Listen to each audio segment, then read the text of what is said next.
You can make a decision right now to see yourself differently, and then to become different.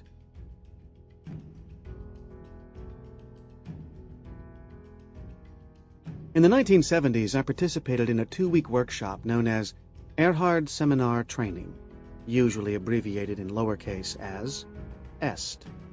On the second day, the group was led through an exercise called the truth process. I found to my surprise that the exercise completely eliminated an annoying habit of speech that I had picked up years earlier. I was naturally impressed, and I incorporated the exercise into my teaching. The results have been very favorable. It's a good tool for getting rid of aspects of your self-image that stand in the way of developing your achievement habit. Over time, my version of this exercise has changed. I don't run it with a written script, and each year it comes out of my mouth a bit differently. I don't think there is any critical exactness to it. The same ideas have been applied in many versions long before my first experience with the truth process. In this exercise, you become mindful of as many things as possible associated with a specific issue. It will work best to lie down in a quiet place and close your eyes. If you are doing this in a group, someone can lead you through it. If not, you can record the instruction and lead yourself. Once you are settled, do a short meditation to relax yourself. A good way to do this is to become aware of your breath and notice the temperature of the air going in and coming out. Then move your awareness slowly around your body. The meditation script given previously for guided fantasy works nicely. After the relaxation, think of an issue that you are willing to be rid of. The issue can have to do with a relationship in your personal or professional life, a mannerism you have, or a decision you are troubled about. It can be anything that has an impact on you on a personal level. It should not be something global like world peace or saving the planet, unless those are personal parts of a problem that you are actually dealing with. Once you have an issue you are willing to have disappear from your life, you can proceed to work through the steps in the exercises we'll cover in just a moment. If at any time during this exercise you feel that you have rid yourself of whatever you wanted to be rid of, you can move directly to the last 2 steps in the exercise. Steps in this exercise. 1. First, in your mind's eye, create an object that represents your issue. That is, give the issue an actual physical embodiment. Imagine this object being a few feet in front of you. With your eyes closed, look at this embodiment. Become mindful of its physical properties by doing an inventory using the following questions. How tall is it? How wide is it? How deep is it? What is its color? What is its texture? What is its temperature? Does it have an odor? And what is its sound? 2. Now recall the last time this issue occurred in your life. Then recall the previous time, and keep going back in time until you come as close as possible to the first time it occurred. 3. When you are finished, again, imagine that your issue's physical embodiment is a few feet in front of you, and repeat the inventory of its physical properties. Usually the object's properties will have changed slightly. 4. Now recall all the things that you are sure are correct about this issue. Don't lie to yourself. 5. When you are finished, imagine yet again that the object's physical embodiment is a few feet in front of you, and repeat the inventory of its physical properties. Note, repeat this survey of the object's properties after each of the following items. 6. Next, tell yourself all the things you think might be correct about this issue. 7. Now look at all the things you think might be incorrect about this issue. 8. Now recall all the things that happen to your body when you experience this issue. 9. What are your body positions when this issue comes up for you? 10. Do you have any physical reactions associated with this issue? 11. Now recall all the emotional states you go through when you have this experience. Think back to the actual experience, not your ideas about it. 12. Now look at all the sensations and feelings you associate with this issue. Don't lie to yourself. 13. Next, look at all the evaluations and judgments you have regarding this issue. 14.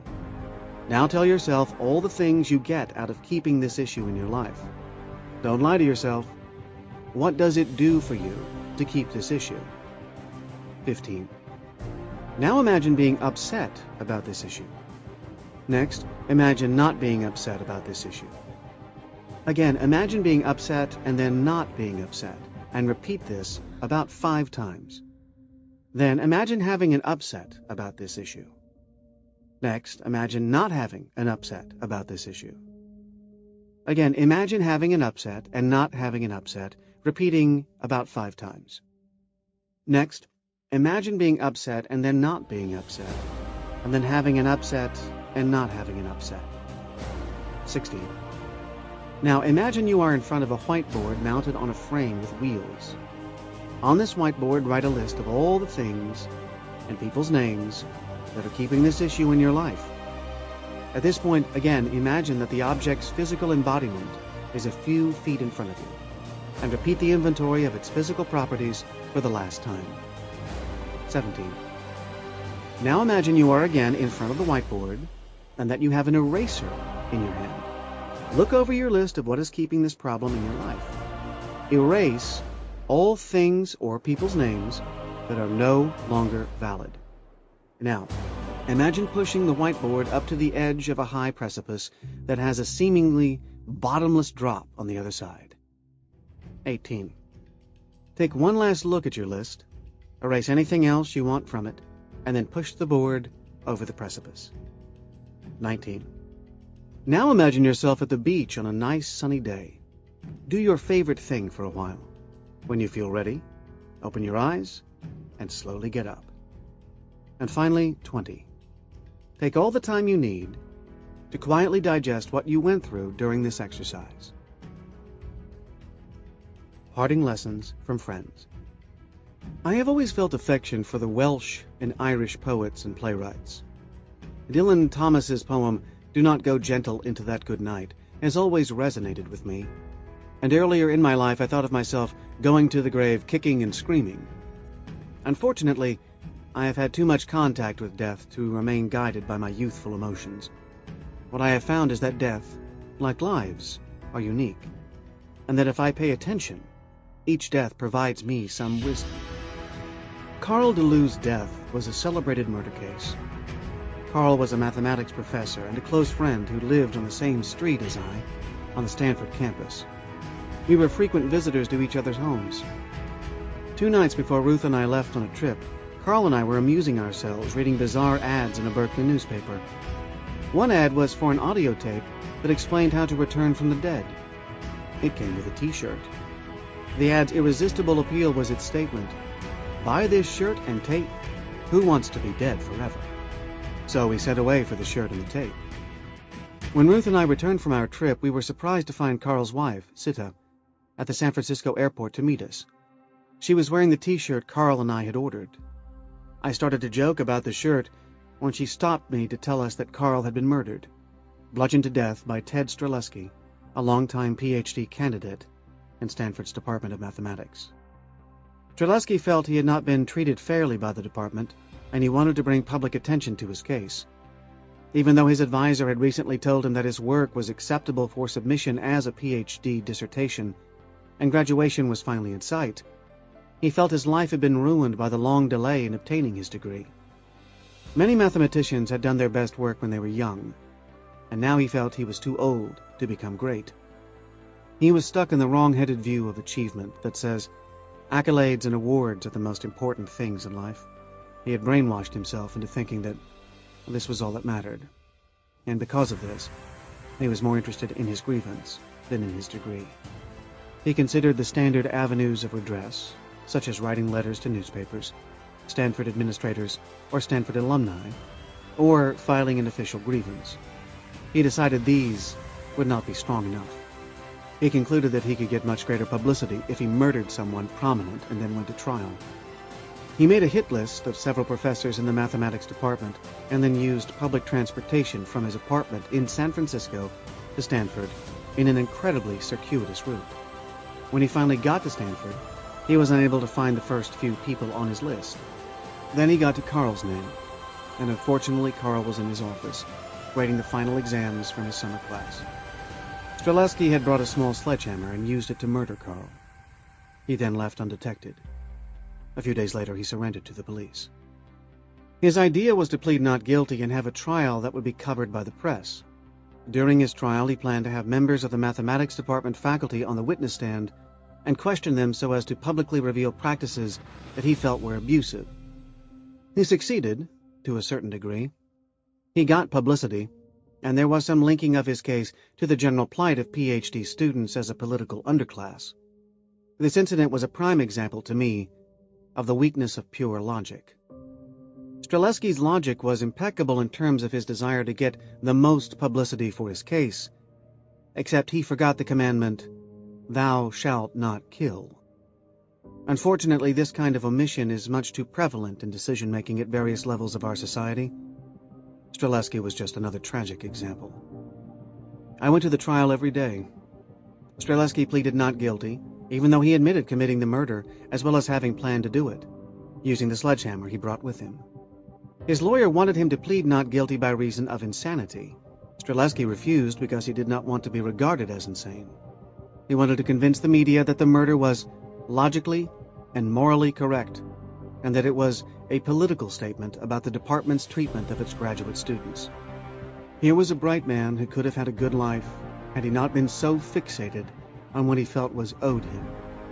If he couldn't have his perfectly planned life as a math genius, then he would make people pay. In doing so, of course, he made himself miserable too.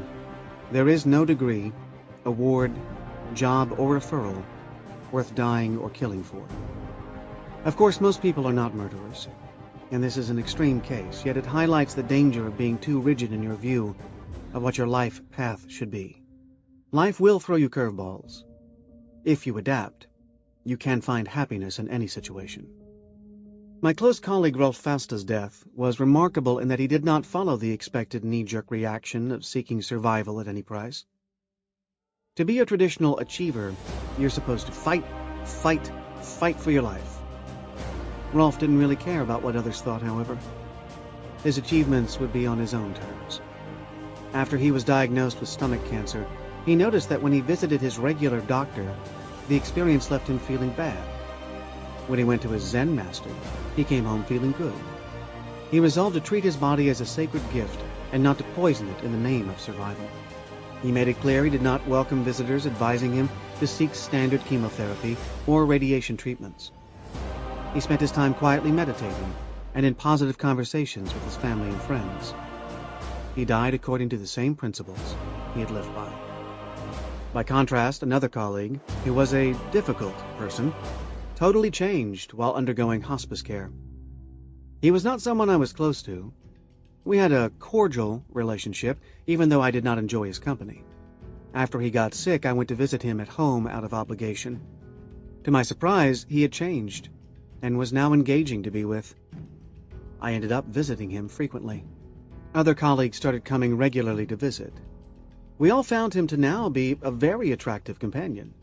Finally, close to death, he had stopped posturing and was simply there with us. It was a pity he had to be dying before he felt free to be at ease with his true self. He and everyone around him would have had a better life if he had arrived there sooner.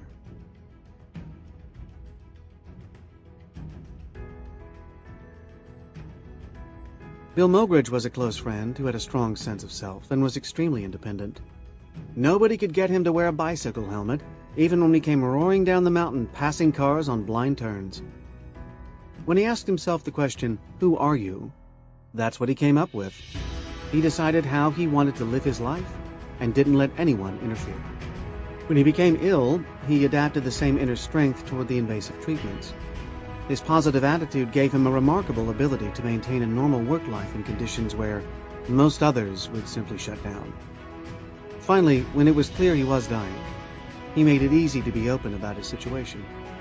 The first morning I walked into his hospital room, he asked me if I had been at the bedside of many dying friends. I knew he was telling me it was okay to be open in talking to him about his condition. It was an extremely generous gift. Bill was hospitalized in a substandard situation in New York. There he became accepting of various abusive and neglectful practices. I was surprised at how accepting he was. Then I realized it was protective behavior.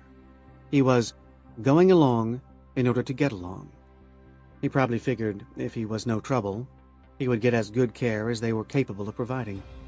Finally, his care conditions got so bad that it was decided to move him from New York to a hospice facility in San Francisco. The move required an overnight stay in a motel near the San Francisco airport. The next morning, 5 of us were involved in moving Bill from the motel room to a waiting station wagon. He could not walk, so we moved him in a chair from the motel room to the door of the station wagon. Because he was a big guy, it was not clear how best to maneuver him onto the front seat. His 2 sons, Eric and Alex, Izzy, a friend from New York, Matt, Bill's trusted colleague from work, and I were discussing different ways to proceed. Unfortunately, it was cold due to raw summer fog and chilling wind. The discussion went on too long. Finally, Bill had had enough. He had said almost nothing in the past day, and when he had spoken, it was very soft and hard to understand. Now, in a booming voice, he said, "Bernie, you shut up. Izzy, you shut up. Eric, you shut up. Alex, you shut up. Matt, you decide." It was a magic moment. My friend Bill had come alive, and he was expressing his own self-image to us. He was a problem solver till the end, and had taken charge of the situation. With his British accent, it was as though Dylan Thomas himself was telling us he would not be going gently into that good night. That was his great gift to us all. Your turn. Imagine you have only 10 minutes to live. What would you do? Imagine you have only 10 days to live. What would you do? Imagine you have only 10 months to live. What would you do? Imagine you have only 10 years to live. What would you do? Imagine you have only the rest of your life to live. What would you do? Looking at your answers to these questions, you have a lot of information about yourself. In this exercise, we're talking about your end game. Can you think of any changes you would like to design into your self-image? Start designing and changing. None of the friends I just told you about knew when they would enter the final countdown. I don't know when mine will come, and you don't know yours either. One thing for sure, it is closer today than it was yesterday, and it will be closer still tomorrow. So now is the time to develop into the person you want to be. Point of view revisited. Story writers are concerned with different points of view. They classify them as an objective point of view, a third-person point of view, a first-person point of view, an omniscient point of view, and a limited omniscient point of view. In the objective point of view, the writer takes the position of a detached observer, never telling more than can be directly inferred from the dialogue and action. In the third-person point of view, the narrator does not participate in the action of the story. We find out about the characters through the narrator's outside voice. In the first-person point of view, the narrator is a participant in the story, and now the trustworthiness of the account is in question because it might lack objectivity. In omniscient accounts, the writer knows everything about all the characters and actions, or, in a more limited version, knows everything about a limited number of characters or actions. In real life, we get to write our own stories. Some people may be arrogant enough to think they can take on an objective or omniscient point of view, and some rare people might be dissociated enough from their lives to take on a third-person point of view. Some people have the delusion they can take on any point of view. Perhaps they can for brief moments, but most of us are all limited to a first-person point of view. And just as in fiction, the question of reliability arises. Because we are writing our own life stories in the first person, we need to realize that we give ourselves and all the other characters their meaning. There are many factors at play in determining your self-image. You can shape and redesign that image at will whenever it doesn't suit you. Whether that includes physical things like getting a haircut or losing weight, personality-based things such as correcting bad habits or improving skills, or changing pieces of your identity outright, like changing a name. It's important to know that your self-image doesn't have to stay stagnant. If you've defined yourself as lazy, a bad speller, messy, easily distracted, or selfish, that doesn't have to be an eternal part of your self-concept.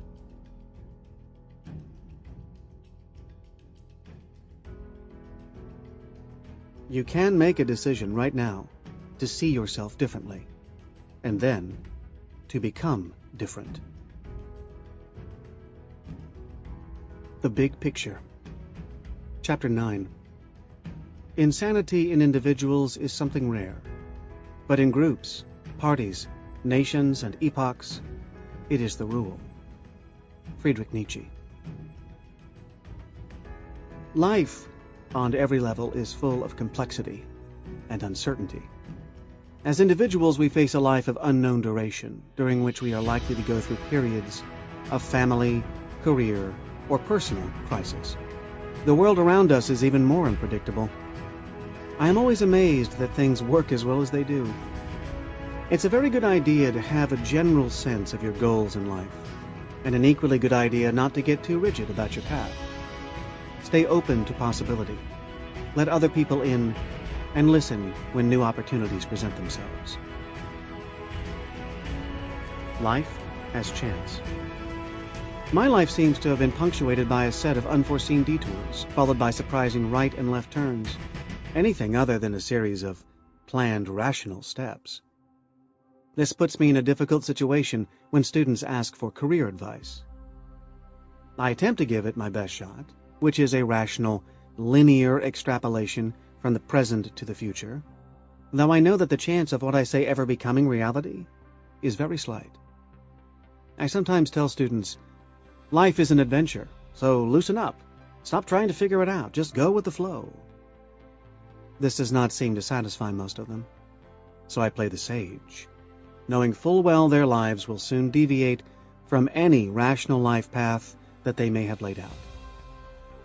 I don't have the time or audacity to tell the students how I ended up living and teaching at Stanford, but I will tell you here. My wife and I both grew up in the same New York City neighborhood near Bronx Park.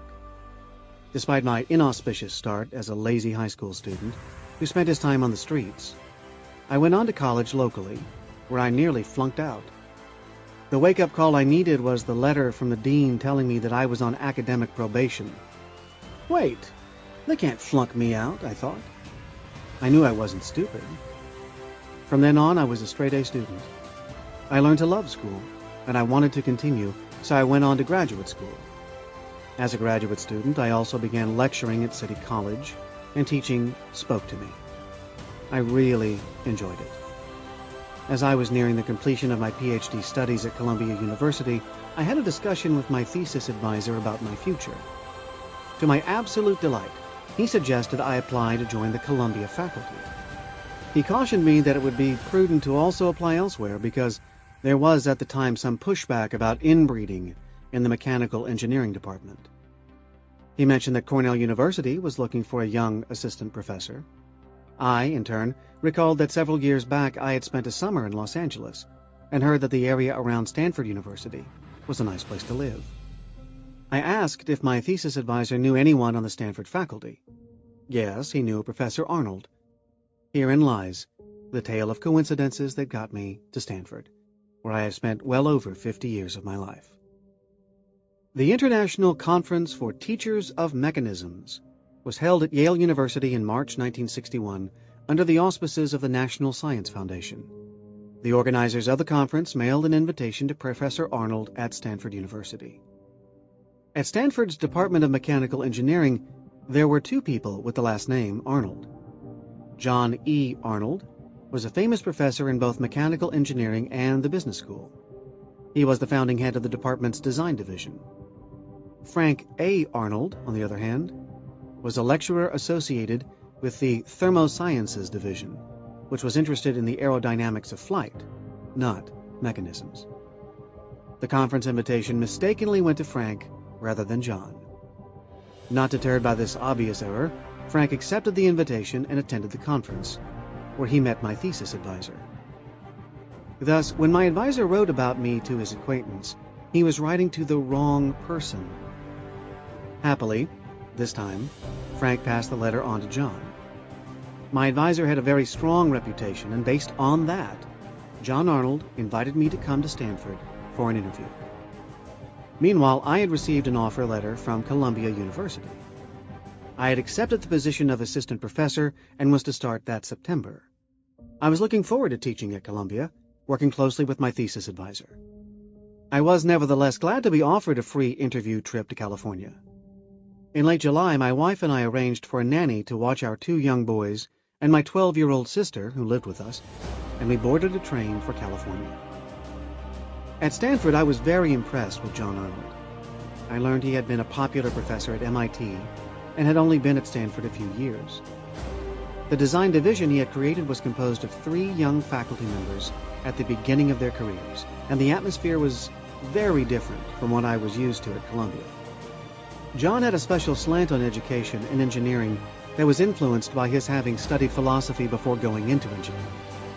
Most of all, I noticed a special twinkle in his eye that made me feel that it would be interesting to work with him.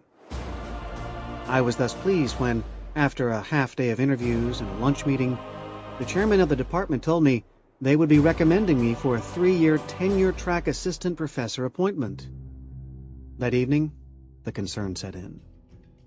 My wife was very attracted to the area, and John Arnold and the job seemed appealing. However, I really liked New York, my thesis advisor, and Columbia. Besides, Columbia University was starting the fall semester in a month, and I had already accepted the appointment. What to do? If I did move to Stanford, I would be arriving in a month with a family and no place to stay. I put down a deposit for a house rental, knowing full well that the odds were I would forfeit the deposit and end up staying in New York.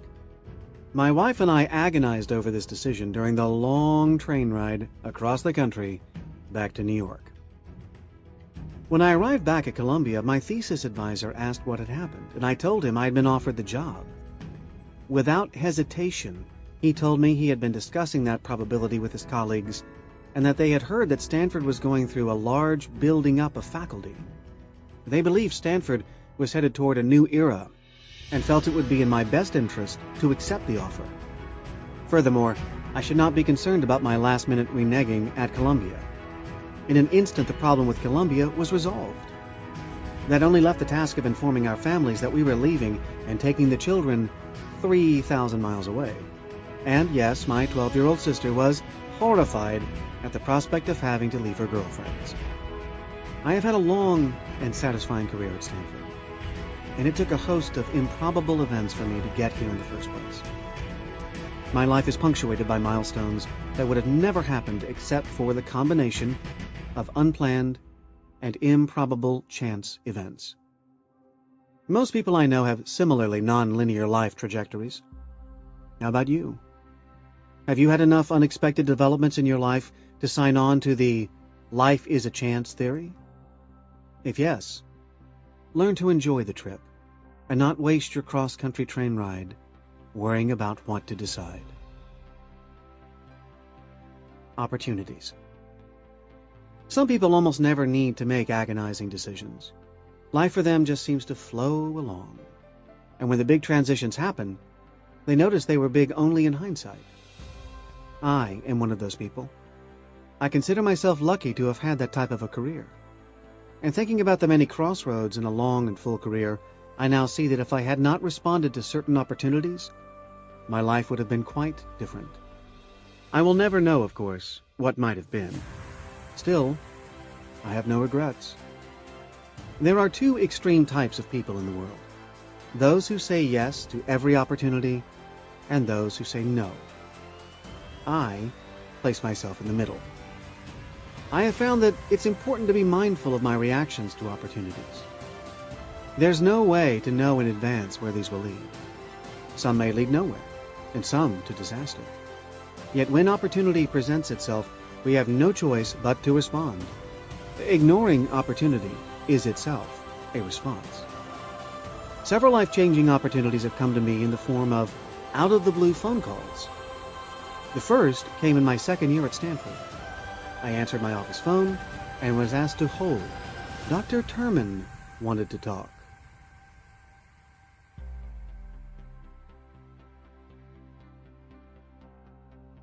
Of course, I knew the name. Frederick Terman was Stanford's provost, a legendary electrical engineer who had been the mentor of Bill Hewlett and David Packard. However, I had never met him. What could he possibly want with a young assistant professor? Terman informed me that he was calling to suggest that I provide some expertise in the design of machines to John McCarthy, a mathematician who had just won a large government grant to found the Stanford Artificial Intelligence Laboratory. Part of the grant was to go toward the development of robotic devices. Terman had been told that John was too mathematical to handle the design of actual devices, and that I could provide necessary engineering skills. Terman's phone call led to my close collaboration with the Stanford Artificial Intelligence Laboratory and my immersion in robotics, which became a major part of my creative work for over 40 years. I became one of the founders in the new field of robotics, and John grew to be a lifelong friend. He was one of the main creators of the field of artificial intelligence, a true genius with an incredibly inquisitive and creative mind. I soon found out he was much more practical than Terman had been led to believe. John had a charming belief that he could solve any problem. In the early days, I traveled with him to Houston, where the two of us met with oil company executives in a fancy conference room near the top of a large skyscraper. John was trying to convince them to fund the development of a robotic coal mining machine. We had never done anything remotely like that, but John described in detail what he imagined such an undertaking would accomplish. He showed a film our students had made of a robotic arm assembling a tower of blocks. The background music on the film was Scott Joplin's ragtime melody, The Entertainer, which had been used in the film The Sting. In the film, two hustlers, played by Paul Newman and Robert Redford, con a mob boss out of a lot of money. As I sat there, I realized John was not aware of the strong parallel between our fanciful request and the Sting's plot. We never got the money. To this day, I am sure the oil men saw the irony and had a good laugh. I remember that my initial reaction to Terman's phone call was at best neutral. At first, I felt that the opportunity presented was a distraction from my main research. However, it turned out I was able to bring my unique perspective to what John was doing, and the robotics work, in turn, enhanced my main area of interest, kinematics. Another phone call that changed my life was from my friend Mike Rabbins, a professor at Texas A&M University, who wanted to know if I'd organize a summer creativity workshop. My immediate reaction was an emphatic, "No way!" But just as I was about to hang up, I realized it could be a good opportunity for my friend Rolf Fasta to build up his reputation and get promoted. He and I wound up leading these workshops for 10 years. The opportunity I reluctantly accepted, for reasons that never materialized, Rolf never applied for the promotion, ended up having a major impact on me. Teaching methodology and experience-based learning became a big part of my life, and I had a new basis for interacting with colleagues throughout the world. These two big changes in my career were instigated by phone calls that I had no idea were coming. I immediately accepted the life changes offered in the phone calls. In retrospect, I had no idea how large a change was to come. Each started out as just another everyday occurrence. There were no agonizing decisions, no long-term life plans, nothing other than the ordinary flow of my life. I was not looking for change, and would probably have had a fulfilling and rich life without those changes. Happily, they were more than satisfying. Looking back and thinking about those phone calls, I realized that I could have just as easily said no to both of them, and in doing so, missed two of the most gratifying developments in my professional life.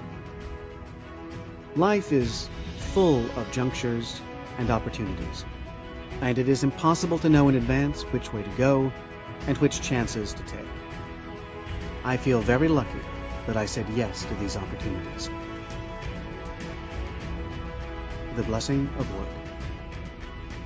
Much has been written about automation and the replacement of human workers with machines. Two main justifications are usually given for mechanizing jobs once done by humans. First, that the work is tedious and dangerous, so it's better to let machines do it for the workers' sake. And second, that workers are expensive and unreliable, so machines can save money while retaining or improving quality. These ideas are basically derived from the context of blue-collar factory work. They do little to address the computer revolution and the great changes that have occurred across the workforce, replacing a large number of highly trained and educated scientific and technical workers with machines. This trend toward more and more automation brings into play the question of what meaning we give to work. The current situation was in some ways anticipated by writers as far back as the earliest days of the Industrial Revolution. One of the most prescient books in this genre was written by Kurt Vonnegut right after World War II. In Player Piano, he describes a future America where the majority of the people are either unemployed or working in highly alienating jobs, in a desultory army, or doing meaningless public works projects. And these people live across a river. They could just as well be the other side of the tracks or highway, from a small, educated elite that runs the economy. In this society, machines do most of the work, and the jobs left for the majority of the human population provide no satisfaction. A more nuanced understanding of the changes brought about by the way people choose to develop technology can be found in Harry Braverman's scholarly treatise titled Labor and Monopoly Capital. Braverman points out that work that allows for self-expression satisfies human need, and he traces the roots of the trend toward de-skilling of both work and workers. In Braverman's terms, the machines that enhance people's skills are considered life-supporting, while those that de-skill people and devalue their work are life-destroying. Perhaps the best spokesperson for the need to define the proper role of machines is Mahatma Gandhi. Asked whether he was opposed to machines, he answered, "How can I be when I know that even this body is the most delicate piece of machinery? A spinning wheel is a machine, a little toothpick is a machine. What I object to is the craze for machinery, not machinery as such. The craze is for what they call labor-saving machinery. Men go on saving labor till thousands are without work and thrown on the open streets to die of starvation. I want to save time and labor, not for a fraction of mankind, but for all. I want the concentration of wealth, not in the hands of a few, but in the hands of all. Today, machinery merely helps a few ride on the backs of millions."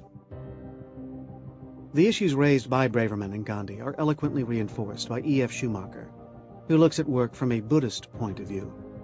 In his classic essay titled Buddhist Economics, Schumacher points out that work serves to feed our basic need for association with other people.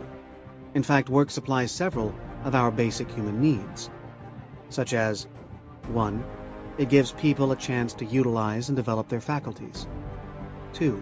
It enables people to overcome their ego-centeredness by joining with others in a common task. And 3. It brings forth the goods and services for a becoming existence. With this in mind, Schumacher points out that work is a basic human function that transcends the usual economic meanings associated with it.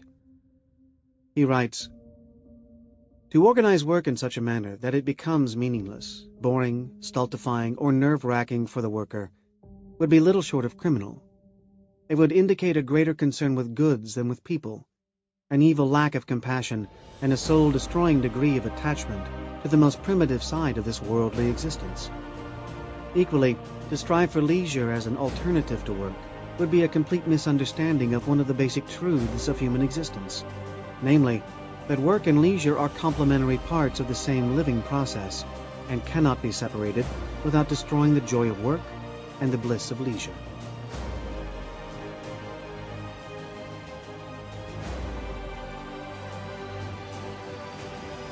If I am inspired by the humanity and beauty of Schumacher's description of the Buddhist conception of what is called right livelihood, where does that leave me in terms of the current conditions in my own society? The answer for me comes from a strange place. I found it in Lawrence Weschler's book titled Seeing is Forgetting the Name of the Thing One Sees, an examination of the life and work of the contemporary artist Robert Irwin. What is unusual and inspiring about Irwin is the experimentation he brought to exploring the boundaries of his craft. To me, Irwin's journey is a model for anyone in any walk of life. Take control over your life and work, it tells us. Instead of following the normal course of his profession, Irwin followed his curiosity and created a unique path of exploration and wonderment that provided a life force based on self-expression. At least two things happen to most students who read Irwin's biography. First, and most important, they realize that they do not need to stay within the bounds of their profession as taught in school or practiced by their peers. Second, they learn about perception, which is, for most of them, a useful new way of seeing the world. As the title says, seeing is forgetting the name of the thing one sees. Even those who stay in the system can make meaningful choices that support their principles and set them apart from their professional colleagues. Some people, for example, myself included, do not, as a matter of principle, do military work. Others choose to work on social betterment projects. More telling than the choice of work is an individual's attitude toward and relationship to his work. Many people associate the freedom to make such choices only with highly skilled professional work. My experience is that such choices are available even in the most seemingly menial jobs. I worked my way through school with various jobs. I have worked as a gas station attendant, a riveter, a handyman, a warehouse hauler, a door-to-door salesman, a stock clerk, a delivery man, a street vendor, a postal clerk, a chicken farmer, an engineer, and a teacher. Was I any less intelligent or less of a person when I didn't have a PhD attached to my name? No matter what work any of us does or what background we come from, we get to decide how we see ourselves and the world. When you hold yourself in high esteem and keep a positive outlook on your future, others usually follow suit. By choosing the meaning we give to the people and things in our environment, ultimately we control our own experiences, no matter what work we are doing. Fulfilling others' expectations. One of the hardest things can be to follow a path that's different from what your family or society expects of you. It's very possible that you are expected to join the family business, or have the same career and life trajectory as your parents. And maybe that would make you happy, and maybe it wouldn't. When I grew up in the Bronx, my friend Mark got a lot of pressure from his parents because he was not paying attention to his schoolwork. He spent all of his time on the street, fixing cars. They insisted he go to a counselor who put him through a battery of tests. The results showed that he had an aptitude for doing things with his hands. He ended up moving to a small town where he opened a printing business and lived happily ever after. Like Mark, many of us do have a sense as to what kinds of things we are good at and what naturally appeals to us.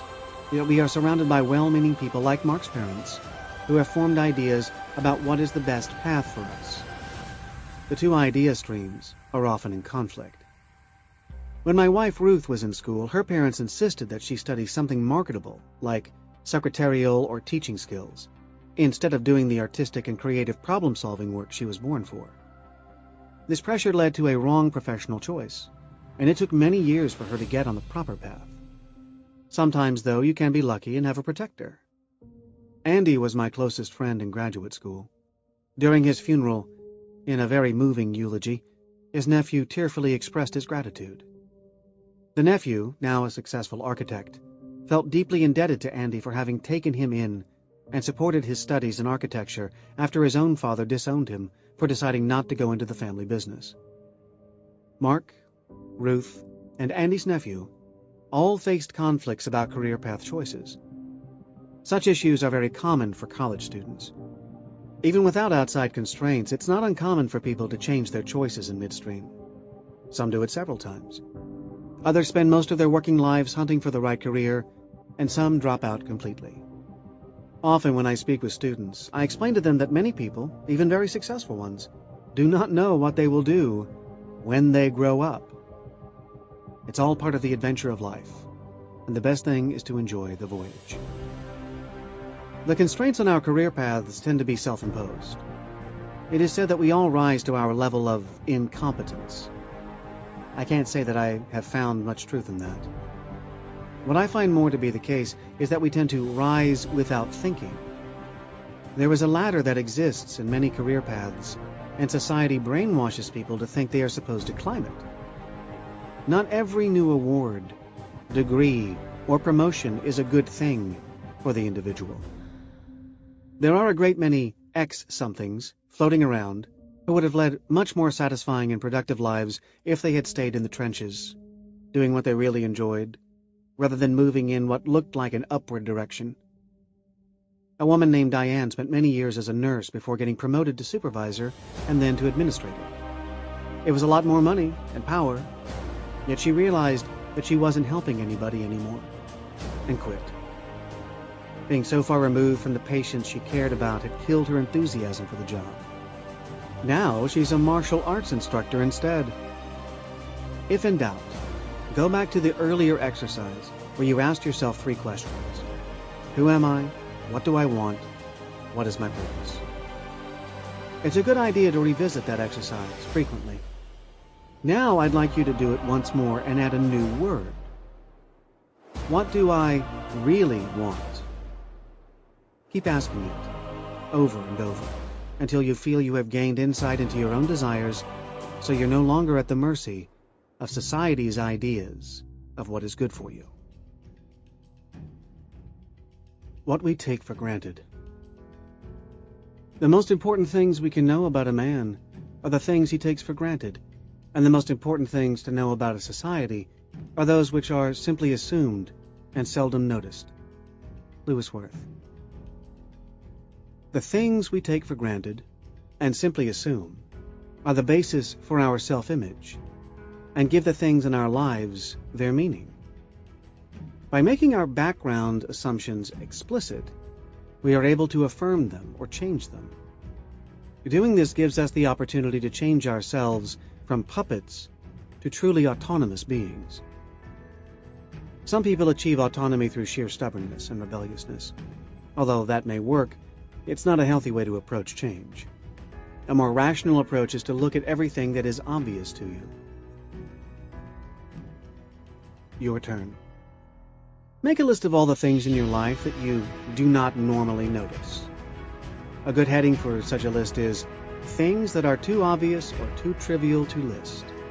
For example, your list might include the following. 1. I don't really listen when my wife talks to me. 2. I will never clean out the garage. 3. I do not get enough sleep.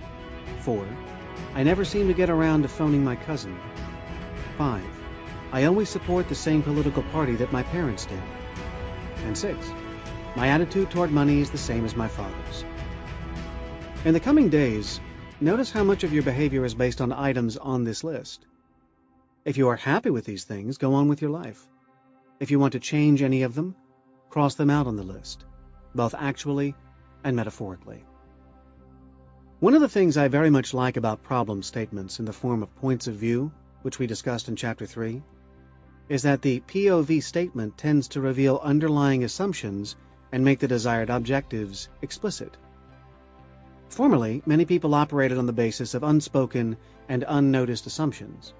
Now, with POV, more assumptions are stated explicitly. Unfortunately, countless assumptions still go unnoticed and may in fact unnecessarily bias the solution. The role unquestioned assumptions play becomes obvious if we look back at socio-political norms of the past. Things like the absolute power of royalty, political participation only for men, property passed to the eldest son, slavery, serfdom, a prohibition on divorce, only men being allowed to file for divorce, only property holders being allowed to vote, child labor, colonization, and the white man's burden. For a long time, each of these was assumed to be an intrinsic part of the given culture, and passed unnoticed and uncontested until its presence was brought into the foreground and its legitimacy questioned. A parable that nicely illustrates the relativistic nature of our social norms is the story of the young man who walked into a small town, dressed only in a white sheet, and did not speak except for babbling sounds. The townspeople assumed the poor fellow was insane and locked him up in their mental hospital. A week later, 20 more people walked into town, dressed identically in white sheets and babbling in the same way as the original fellow. At this point, the townspeople released the first man. Clearly, he was part of a religious sect. The overriding message here is that if you are going to do something outlandish, you had better get a group together, otherwise people will think you're crazy. Many institutions in our society are widely accepted, and yet if you looked at them within the white sheet babbling framework, they would make no sense if there weren't a lot of people participating in them. Imagine what would happen if there were no universities, and I approached you on the street and suggested that you pay me a lot of money for at least 4 years. In return, I would give you lectures on subjects you have never heard of that I happen to be interested in, and if you jump through enough hoops, at the end of the 4 years I would give you a piece of paper with your name on it. Let's call it a BS. Would that sound reasonable?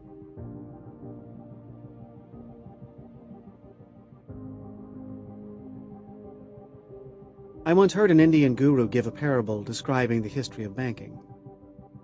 A man was sitting on his front porch watching the world go by when suddenly he got a vision consisting of 4 letters, B, A, N, and K. So he got a piece of chalk and wrote the letters on his front door. Shortly thereafter, someone came up to him and gave him some money. The man was surprised and perplexed, so he put the money in a large box. All day long, people kept giving him money, and he kept being perplexed and putting the money into the box.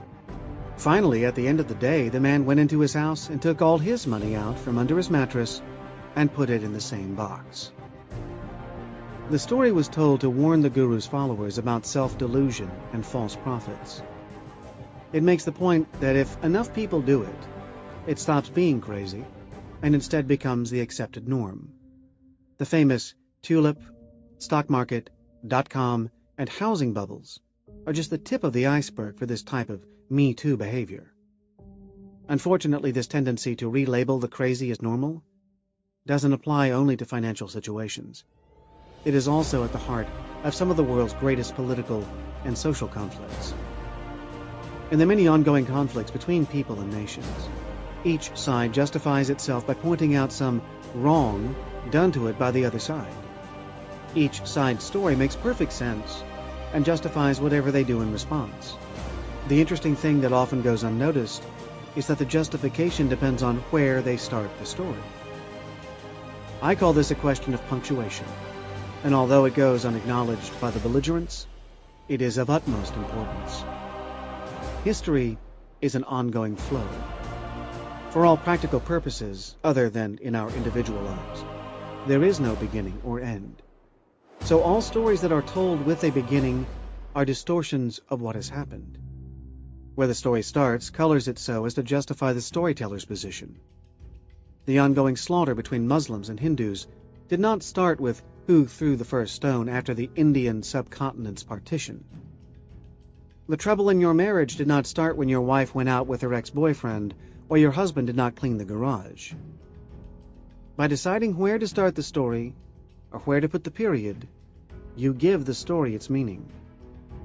By changing the punctuation, you can make the hero into the villain, and vice versa. The problem is that most of us are too busy seeing all the babbling sheets around us. If that is all we see, it becomes very difficult for us to see that we and our fellows are not acting like autonomous, reasonable, rational beings. In many ways, our self-image is intimately related to what we choose as our identity. We often hold a few items so strongly that we lose our autonomy and in effect become puppets. These items should certainly be on your list of things that are too obvious or too trivial to list. If you are willing to cut the puppeteer strings while still holding on to your identity, you might free yourself to rewrite your conflict stories with different punctuation. Sometimes you're going to screw up. Somewhere along the way, all of us will screw up. Some of us will screw up more than others. It's just plain going to happen. You'll fudge something on a resume and get caught. You'll say something insulting about your boss and find out he's within earshot. You'll accept credit for something that was really someone else's idea. You'll sneak into work late and pretend you were there all along.